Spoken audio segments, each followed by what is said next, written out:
Hello everyone, in this video I'll be showing you a build guide for the level 20 Ancestral Guardian Barbarian in Baldur's Gate 3. This is part of the 5e Barbarian subclasses combined mod made by Sumradagnoth here. Now with this, you get the ability to summon in an Ancestral Guardian to look out for you, and there's a few other abilities like the ability to defend your teammates and much more. The Barbarian itself is also really strong, so we'll just start off here as the Barbarian. This gives us the Constitution based armor class, so we're going to want to have obviously 16 Constitution. And you can go with 16, either dexterity or strength, depending on what type of weapon that you'd like to use.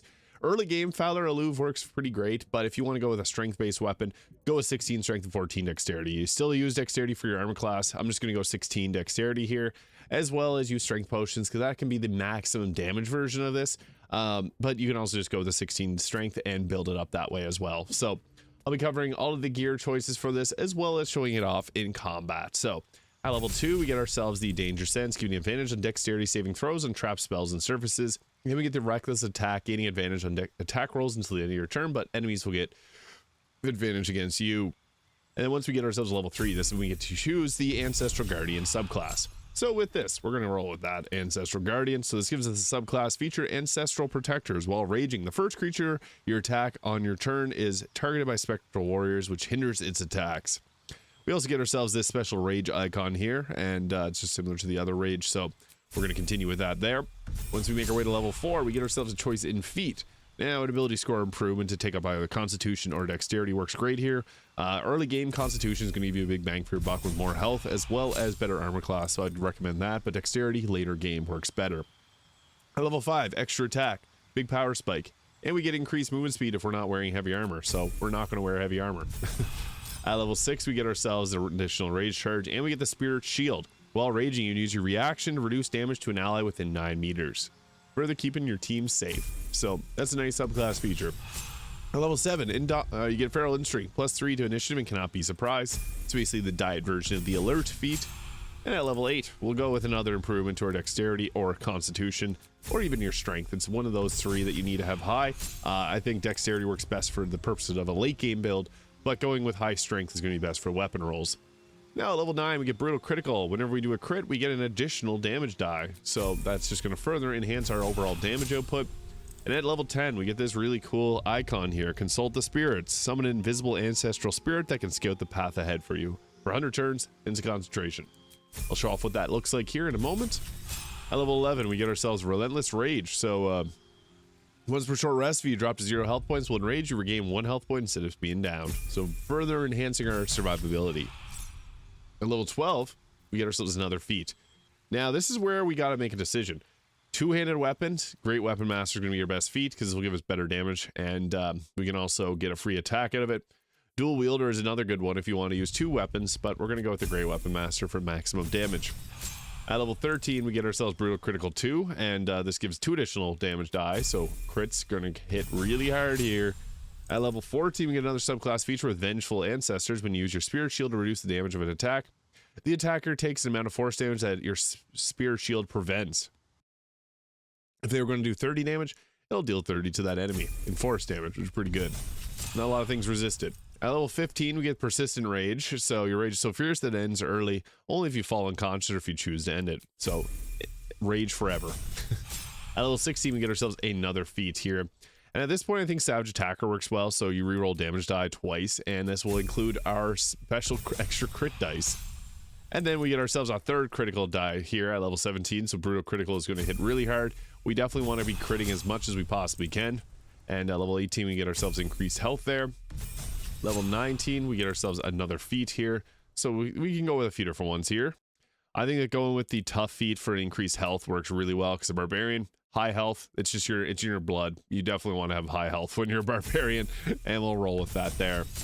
And then level 20, we get the Primal Champion. So your strength and constitution scores increase by 4. Your maximum scores for those is now 24.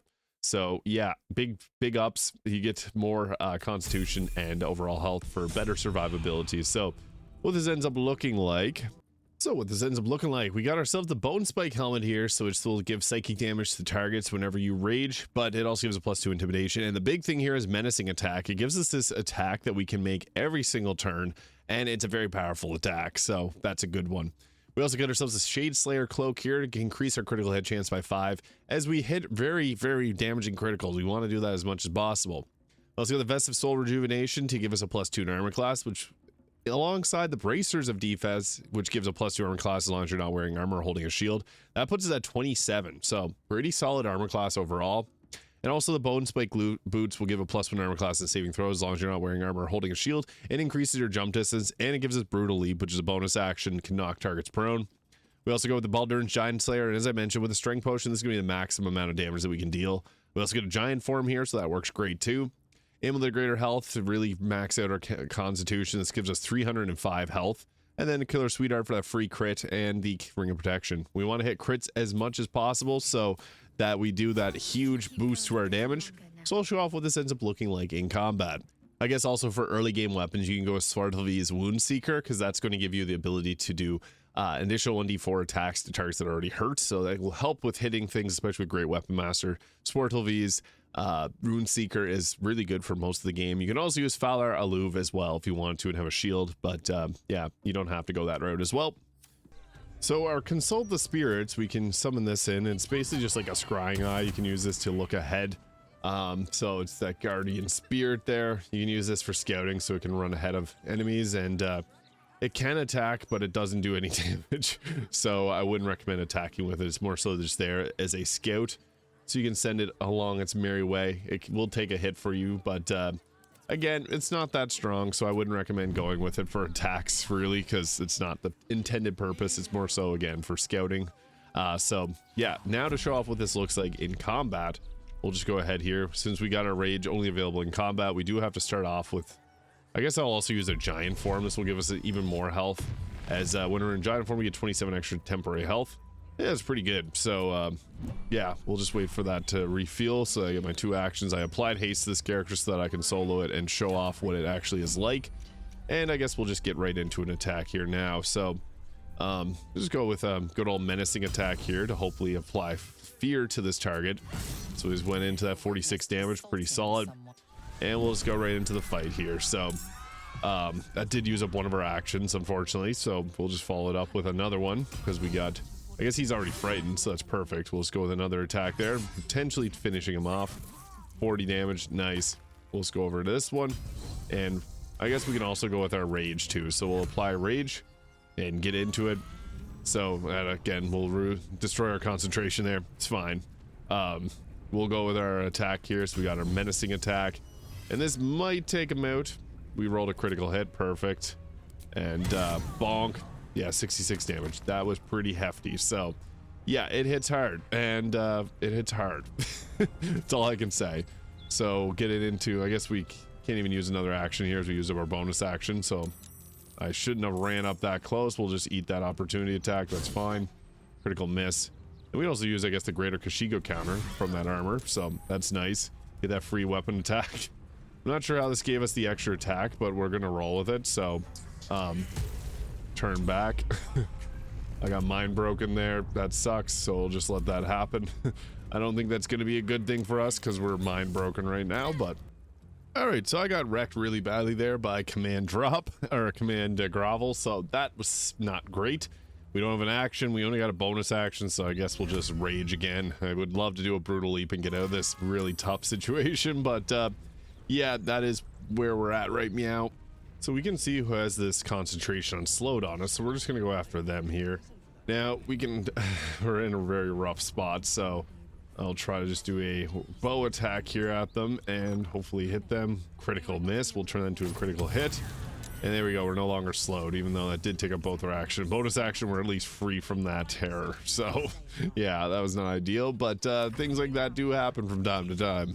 And that Greater Kashigo counter is just so good, so we can always just attack back at anyone that attacks us. And what's funny is, like we saw there, you can actually proc your extra attacks by triggering that, so that's not a bad little ability there. And we no longer have our giant form, which is fine, but now we can actually attack and take enemies out. So I guess we'll go to the top of the big folk on this target here, so we'll just blast them with that. And nice, got that Illithid ability, triggering a little extra damage on targets. We also got... yeah, we'll just use a normal weapon attack and hopefully take them out. Critical block, of course. Mind Blast works well too if you got that Illithid ability.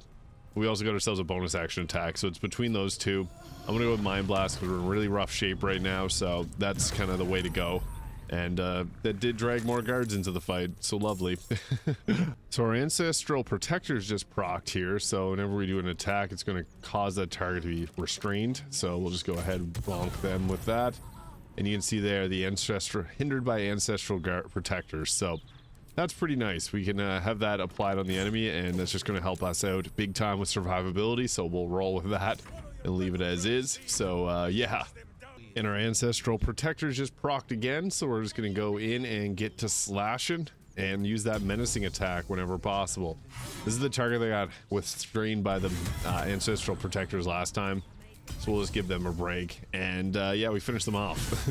Perfect. So yeah, we just go around doing our attacks here. We also got range attacks that you should also be using. I don't know if I can run this close. We'll see. And we made it perfect. So now I'll just use bow attacks because I don't think I can get any closer than this, and I don't want to test my luck because my luck is not going great. You know, I'm going to test my luck. Critical miss. Bad luck. And with our Ancestral Guardians again, we'll just go over and do a menacing attack on this target here. That took him out. Is exactly what we wanted. And then we'll try and finish this one off here. I think we should be able to get it. 40 on that first hit. Pretty crazy. And then to the finisher, boom, there it is. So that's the Ancestral Guardian Barbarian. Let me know your thoughts in the comments. This mod was made by Sumradagnoth. They did a fantastic job with this. Hopefully we'll see the monk subclasses come to console here soon. And if you enjoyed this video, please hit the subscribe button below, and I'll see you all in the next video.